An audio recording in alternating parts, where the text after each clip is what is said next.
thank you for staying with us. And we're here with Ethan and talking about the amazing journey he had as the survivor Africa. of Africa and the winner, $1 million. $1 million bucks. Can't complain. A lot what of commas, a lot of zeros. What did you do with $1 million? Well, I actually used that $1 million to start a charity called Grassroots Soccer.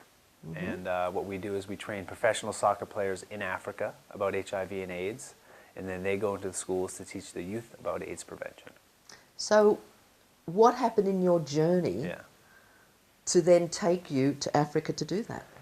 Well, I'm going to have to backtrack a little bit. Yep. You know, prior to Survivor, I lived and played professional soccer in Zimbabwe.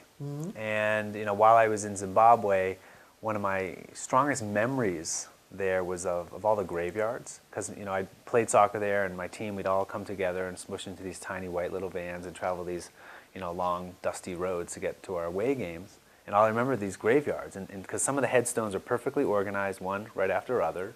In other areas, there was these crosses, kind of like thrown in there, piled high, overflowing on the street. So I asked one of my teammates, you know, why are some people buried like this and other people buried like that? He says, well, that's where they bury all the people that die of AIDS. I was like, whoa. You know, to see a physical representation of everyone that's died of AIDS was shocking to me. You know, and people are dying and everyone knows why, but no one really talked about it. No one dared mutter that word. And at that time in my life, I didn't really know what to do about it. I'm like, what can one person do to help this massive problem in all of Africa? So I didn't do anything about it. I shelved it. I put it in the back of my head, it's not my problem, other people will deal with it. You know, it's in lands far away, no biggie. What year was that? That was in 1999 and 2000.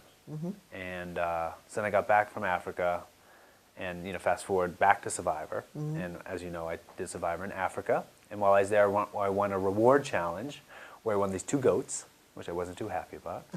But I got to take these 2 goats to this little village of Wamba, and I was hanging out there in the parking lot of Wamba Hospital, and all these little Kenyan children came out, and they were touching my white skin and playing with my hair, because they had never seen anyone like me before. And I started playing soccer with all of them. And before I left, you know, I asked one of them, why are these kids just hanging out in the parking lot of a hospital? She says, well, all these kids are HIV positive. So here I am, in the middle of this game, this like cutthroat game of Survivor, and had a real life experience. And it was at that moment I decided that something had to be done about it. So I get back from the show. I had What day was this? that was probably on day 30, probably day 30 maybe Okay, 28. so 9 days to go. Yeah. And I was, you know, it said in my head, I'm like, if I do well in this, you know, and if I come away on top, you know, with this money, I'm going to do something about it. And I did. That's what I did. I got back from the show, you know, obviously I had a little bit of fame and a little bit of money. And I got together with my soccer buddies of mine, and we created this grassroots soccer program. Do you ever, I mean, just sitting here hearing your story, right, do you ever just go, wow, isn't that amazing? Here I was playing soccer, wondering what I could do, then being in a stage in life going, what's next? Survivor Africa, so you're back in that place again. Then you get the money. Yeah, I mean, you couldn't have choreographed that better. No, you really couldn't have. And, you know, I mean, I'm not a firm believer in fate or whatnot, but, you know, I mean, I guess things do happen for a reason. And I was put in those situations, and, you know, I'm taking advantage of these moments. Obviously, you know, celebrity, you know, it's, you know, it doesn't last forever, you know. Especially with the reality television thing, you know, you're the flavor of the month, you got an expiration date, so I figure I'm here, I got a little bit of fame, let's get in, have fun, make a difference, make an impact, and when it's over, and I'm fine with that, you know. But while I was there, I really wanted to do something about it. You know, I wanted to use that money and fame to go out there and create change in the world and make a difference. Okay, so what do you do now with the organisation? What's your role? What do you do with your day? You know, originally my role was I was literally there on the ground in the classrooms working on this curriculum, trying to figure it out. Now I'm better suited to kind of be the fundraiser, kind of the face, the PR, the marketing of this organization. You know, we started just in Zimbabwe in 2002, and now we're in 14 different countries. We've graduated over 250,000 kids from the program. And, you know, obviously we're just wanting to raise more money so we can expand and reach more kids and go into more countries. Okay. Now I know that you're here on the Great Walk to Beijing, Yep. and this is about raising money Yes. for the wellness centre. It would be great though just to know what the website is for your organisation, so people can go and have a little look. So Yes. what is the website? I would love to tell you the website. Okay. It is www.grassrootsoccer.org. Okay, excellent. Yeah. So check it out because Definitely. kids are our future. Yeah. Without definitely. the kids, there ain't no future. Exactly. Yeah, I absolutely agree. Okay, we'll get back onto Survivor towards the end of the program because we're going to be bringing someone very special to you Very special. onto our conversation with you, but we'll get to that. How has your experience been on the Great Walk? It's been unbelievable. Yeah.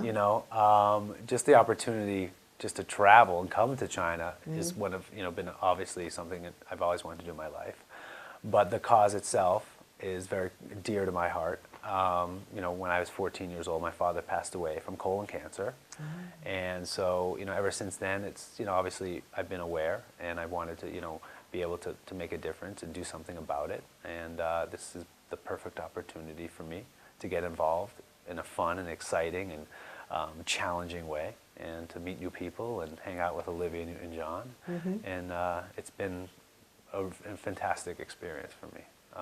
It's hard to put in words, what it's been like, but I've gone the gamut from incredibly hot to emotional to meeting new people and hearing everyone's stories and sharing my stories with total strangers to being freezing cold this morning, to camping out under the stars with eating crazy food that I never thought I'd eat. So it's been a whirlwind everything in a positive way. Have you walked through snow before? I have. I come Yeah. from the east coast of the United States, Okay. which is very cold during the winter months. So sometimes we have snow up to our waist, but it's always refreshing to see snow. And it was beautiful. Here we have hundreds years old wall on our left and beautiful trees here on our right, and we're just tracking through the snow, and it was beautiful. Surreal, isn't it? Yeah, it was a little So weird. surreal. Yeah. Gosh. Just lost my train of thought. Stay with me a second. It will come back. Where Trees, was I going to beautiful. get? Trees, The beautiful. wall, The wall. walking, raising What was money. the question that was going? I know what it was.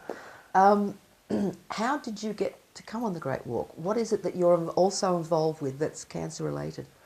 Well, back in the United States, as I said, I've been involved with a colon cancer alliance. I did a campaign called Make Screening a Reality. That's in play on the word reality, which is to encourage kids my age to talk to their parents or their elders about going out and getting screened for cancer.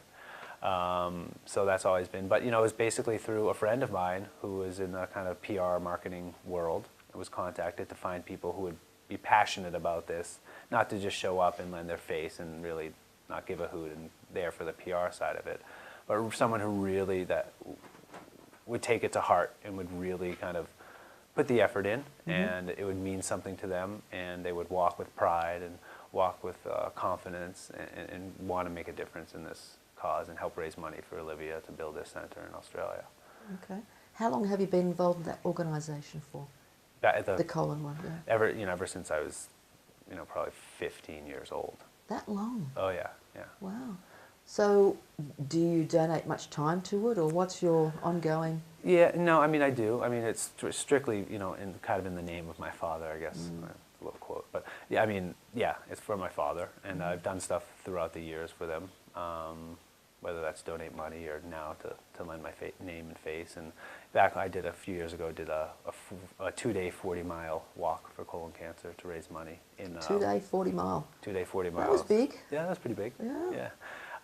But so anything I can do, to lend help, I guess you can say. Yeah. Yeah. Every little bit counts. Okay. Every little step. Every step is that step to the greater journey, isn't it? It is, yeah. We'll take another break and come back. I want to find out more about Survivor. So stay with us.